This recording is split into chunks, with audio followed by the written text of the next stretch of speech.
టాలీవుడ్ కథ, screen play, direction ఎలా ఉండాలో సీఎం రేవంత్ రెడ్డి డిసైడ్ చేశారు. సినీ పరిశ్రమను ప్రోత్సహించడమే తమ ఉద్దేశమని చెబుతూనే చెప్పాల్సినవన్నీ సినీ పెద్దలకు సూటిగానే చెప్పేశారు సీఎం. ఇండస్ట్రీ సమస్యల పరిష్కారానికి తమ ప్రభుత్వం సహకారం అందిస్తుందన్నారు.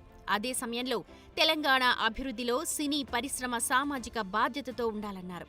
బంజారాహిల్స్లోని పోలీస్ కమాండ్ కంట్రోల్ సెంటర్లో ఎఫ్డీసీ చైర్మన్ దిల్ రాజు ఆధ్వర్యంలో సుమారు 50 మంది సినీ ప్రముఖులు సీఎం రేవంత్ రెడ్డిని కలిశారు.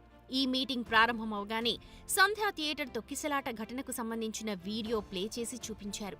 ఏం జరిగింది, ఎలా జరిగింది, నిర్లక్ష్యం ఎక్కడుంది, ఇలాంటివన్నీ చర్చకొచ్చాయి. అభిమానుల్ని కంట్రోల్ చేసుకోవాల్సిన బాధ్యత సెలబ్రిటీలదే అని, డ్రగ్స్ నియంత్రణపై అవగాహన, మహిళా భద్రతపై ప్రచారంలో సినీ ప్రముఖులు చొరవ చూపాలన్నారు. టెంపుల్ టూరిజం, ఇకో టూరిజంను ప్రమోట్ చేయాలన్నారు. అటు బౌన్సర్ల విషయంలో సీరియస్గా ఉంటామన్నారు సీఎం రేవంత్. ఐటీ, ఫార్మాతో పాటు సినీ ఇండస్ట్రీ ముఖ్యమంటూనే వారికి బాధ్యతను గుర్తు చేశారు. తెలంగాణలో అవార్డులు ఇవ్వడం లేదని తెలిసి గద్దర్ అవార్డును తీసుకొచ్చిన విషయాన్ని ప్రస్తావించారు.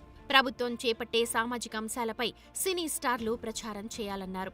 సో ఇక్కడి వరకు ఒక వర్షన్ ముగిసింది. ప్రభుత్వం ఇండస్ట్రీకి ఎలాంటి సహకారం అందిస్తుందో సీఎం వివరించారు. అలాగే ఇండస్ట్రీకి ఏమి అవసరమో సినీ పెద్దలు చెప్పుకున్నారు. So one of the best meeting ఈరోజు మాకు ఇండస్ట్రీకి కానీ అటు గవర్నమెంట్ నుంచి మాకు కావాల్సినవన్నీ అడిగి అద్భుతంగా సీఎం గారు దిశానిర్దేశం మాకు ఇచ్చారు. ఇలా ఉంటే మీ ఇండస్ట్రీ ఇంకా ఇంత గ్రోత్లో ఉంటుందని. సో ఎవ్రీవన్, అందరు వచ్చిన వాళ్ళు ప్రతి ఒక్కరూ పేరు పేరున సీఎం గారికి ధన్యవాదాలు చెప్పారు. Hyderabad world capital of entertainment అవబోతుంది. అది ఆ ఇష్యూ ఏం లేదు, నేను జనరలైజ్ చేసి మాట్లాడే కదా, పర్టికులర్గా ఆ ఇష్యూ అని మాట్లాడలేదు. చిన్న ఏమైనా డిఫరెన్స్ ఆఫ్ ఒపీనియన్ అన్ని సరి చేస్తున్నా ఉన్నారు. సీన్ కట్ చేస్తే కథ చాలా దూరం వెళ్ళింది. సీఎంతో భేటీకి కొందరినే పిలవడంపై టాలీవుడ్లో చర్చ జరుగుతోంది. సంధ్యా థియేటర్ ఘటన, అల్లు అర్జున్ అరెస్ట్ పరిణామాల చుట్టూ డీల్ చేసేందుకే ఈ మీటింగ్ జరిగిందా అన్న ప్రస్తావనను కొందరు టాలీవుడ్ ప్రముఖులు తెరపైకి తెస్తున్నారు. సినిమా ఇండస్ట్రీ అంటే 24 క్రాఫ్ట్స్, ఎందరో కార్మికులు ఉంటారని, వారి సమస్యలను సీఎం దగ్గర ప్రస్తావించలేకపోయారని అంటున్నారు.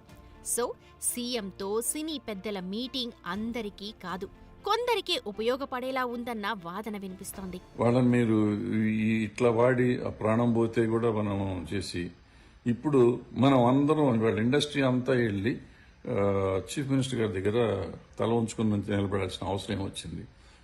ఒక మనిషి కోసం, ఒక మనిషి, ఆ మనిషి ఆయన సొంతంగా చేశాడా, పక్కగా చేశాడా, తప్పు అయితే జరిగింది. మర్డర్ ఆయన చేశారని నేను అంటలేదు. ఫిలిం ఇండస్ట్రీ అంటే ఓన్లీ నిర్మాతలు, దర్శకులు, నటులే కాదు. ఇక్కడ 24 క్రాఫ్ట్ల నుంచి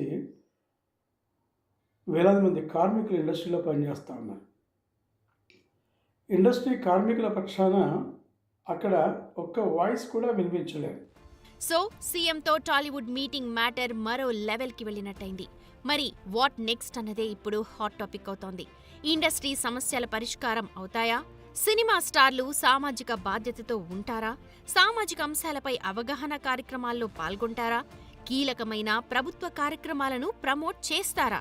ఇవన్నీ ఇకపై తేలాల్సిన అంశాలు.